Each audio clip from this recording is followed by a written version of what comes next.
Hello guys, আসসালামু আলাইকুম। আজকে আমি কাঁকরোল ভাজি করব। এই যে দেখেন, কাঁকরোল কিন্তু অনেকে অনেক রকম করে ভাজি করেন।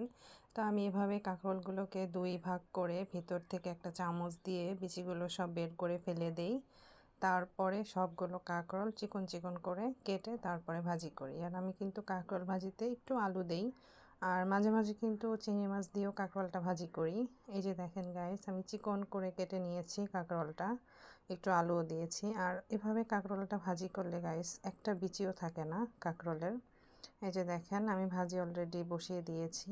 আর কাঁকরোলের বিচিটা আমার দাঁতের নিচে পড়লে অতটা ভালো লাগে না। আর শুধু কাঁকরোল না, কাঁকরোল এবং করল্লা এই দুইটারই আমি যখন ভাজি করি, এটার বিচি আমার দাঁতের নিচে পড়লে একটু আমার ভালো লাগে না। অবশ্য অনেকেই আমি শুনেছি যে কাঁকরোল করল্লার বিচি নাকি তারা পছন্দ করেন।